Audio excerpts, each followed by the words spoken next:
É muito comum as pessoas confundirem fenômenos espirituais com fenômenos que seria um transtorno. Sim. E aí, você já chegou a se deparar com algo que você ficou em dúvida ou que não fosse algo só humano? Eu fui, não sei se você sabe dessa, eu fui perito do Tribunal Eclesiástico aqui do Rio de Janeiro. Eu fui médico perito, né? Fui psiquiatra perito do Tribunal Eclesiástico do Rio de Janeiro, né? De São Sebastião, do Rio de Janeiro.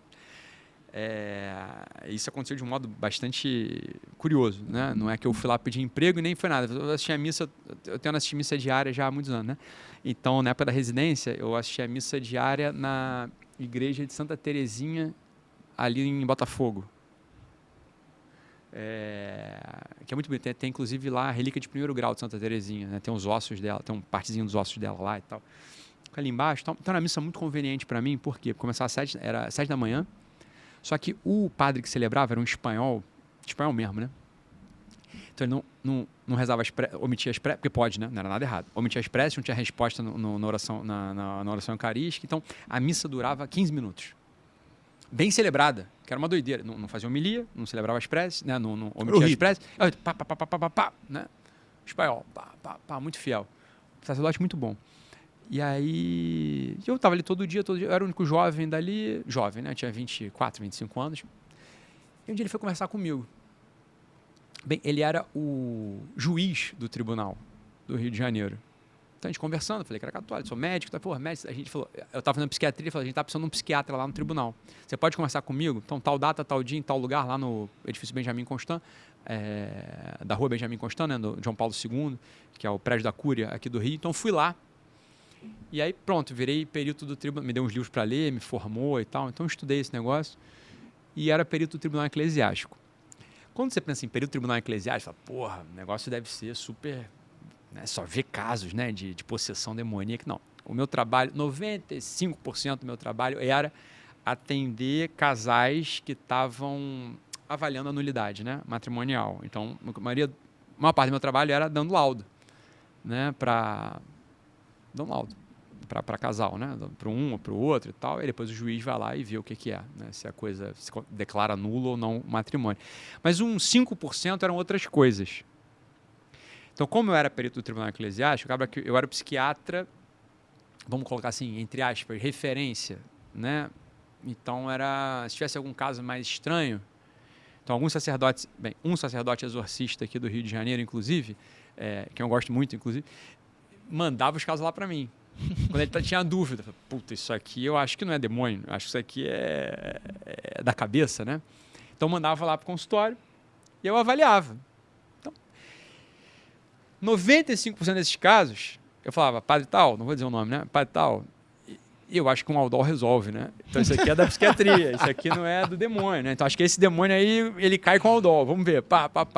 Mas tem uns 5% de coisas que eu falava, olha, padre, isso aqui não é da psiquiatria. Não estou dizendo do que é, mas da psiquiatria não é. Aí o senhor veja aí. Então, eu vi... O Aldol resolvia. O demônio que é exorcizado com o Aldol, porra, deve ser outra coisa, né? Estou dizendo que deve, atenção. Eu acho que também é uma postura de humildade científica. A gente não tem recurso para saber exatamente onde é que é o limite do quê. Eu não sei qual é o limite do quê, né? Você vê, tem santos ali da Patrícia que falam, olha, numa unha tem mais demônios, né, do que areias na praia. Então, eu não consigo, eu não vou dizer que é o seguinte, essa coisa da cabeça não é demônio, coisa nenhuma, isso aí é doença. Eu não sei o que é. Eu sei que melhora se eu der o remédio. Isso é o que eu posso afirmar, entendeu? Resolveu. Isso é o que eu posso afirmar.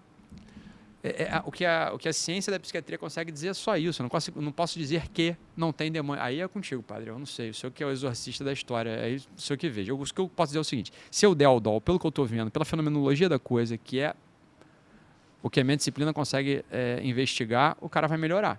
Pelo menos o sintoma dele vai melhorar. Espiritualmente, eu não sei.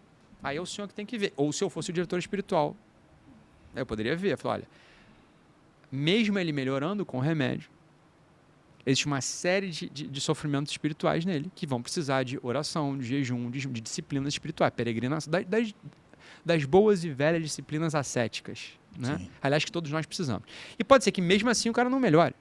Então, de repente, vale a pena submeter esse sujeito. Aqui eu já estou entrando na seara de outrem, mas como eu vi muito isso, né?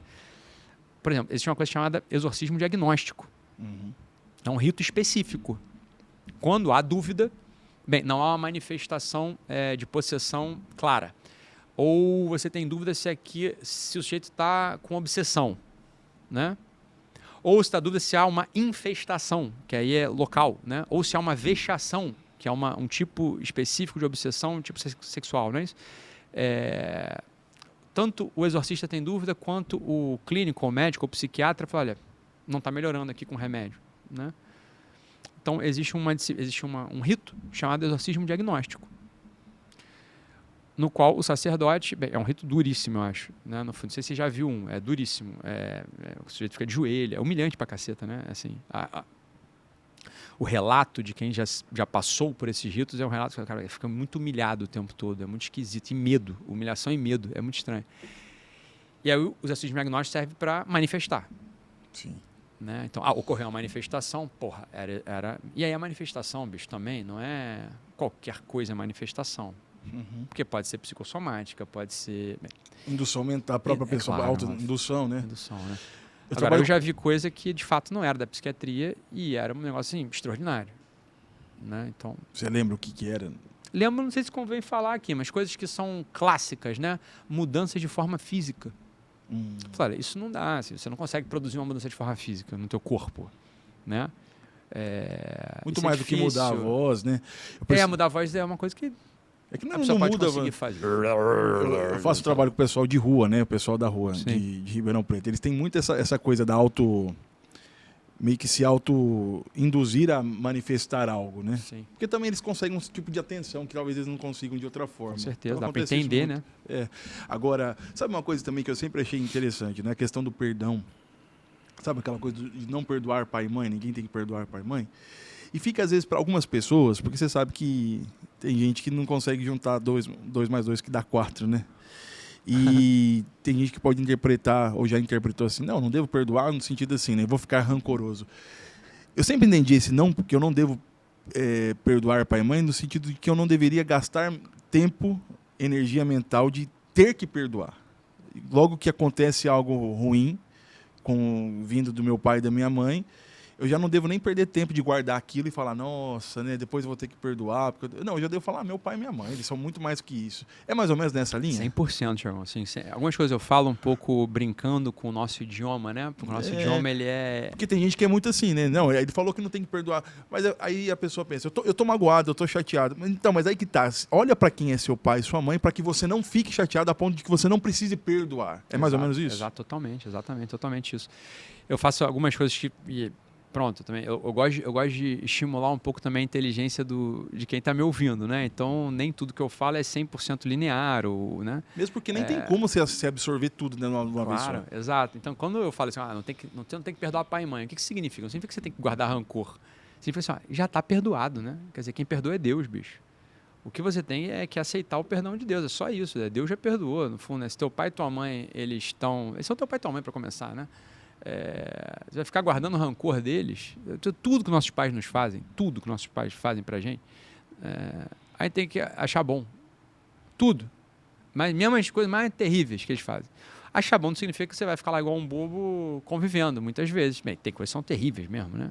Pai que abusa de filho. Fala, porra, o negócio desse é hediondo, né? No nível, porra, escandaloso. Então o que você faz? Cara, se afasta e acabou. Agora, se afasta e acabou e perdoa, né? Vai ficar, porque meu pai, fala, cara, tá perdoado, né? Tá perdoado, nunca mais o vejo, esse sujeito. É a conduta cristã, no fundo. É a conduta cristã, você vai fazer o quê? Se você é cristão, é um pouco que você tem que fazer, vai fazer o quê? Então, pai e mãe é uma espécie diferente. Não foi eu que inventei esse negócio, né? Isso tá consignado, né? Está consignado na nossa civilização. Pai e mãe é um bicho diferente. Eles te geraram, eles te criaram, eles te deram a vida, né? Ou te acolheram quando os teus pais biológicos não puderam cuidar de você, ou quando te abandonaram mesmo, porque provavelmente estavam doentes, estavam com medo, Tem 1000 motivos, porra. Você vai ficar... Bem, entre os 1000 motivos, né? Você é filho adotivo. Entre os 1000 motivos, por que você vai escolher justo aquele que é o pior de todos os motivos, né? Eles não me quiseram. Eu falei, não sei se eles não te quiseram. Eles estavam com medo, estavam sem dinheiro, estavam doidão da cabeça, né? Estavam numa vida miserável que, porra, eu não quero, eu tenho vergonha. Imagina, meu filho vai saber que eu era assim, não. Então, a gente não consegue encontrar 1000 motivos para desculpar nossos pais? Eu acho que tem que fazer isso. Eu tenho uma amiga, é paciente, né? Eu falo que é amiga, mas ela é minha paciente. Quer dizer, ela é adotiva. No dia ela também teve a mesma coisa. Falou, porra, que maravilha, né? A minha história, isso eu falei, né? Ela fala, a minha história é a história de quem foi amada 2 vezes. Porque os meus pais biológicos não me mataram, não fui abortada. E os meus pais adotivos, são meus pais, me pegaram me deram tudo. Então ela foi amada 2 vezes. Não é melhor do que você... Se vitimizar. Você escolher, porque é uma questão de escolha, Thiago. Isso é uma coisa que eu falo e eu estou profundamente convencido disso. A única liberdade que o ser humano tem é a liberdade de contar a própria história do jeito, né, mais adequado. Qual que é o jeito mais adequado? É o jeito que empurra ele para o céu.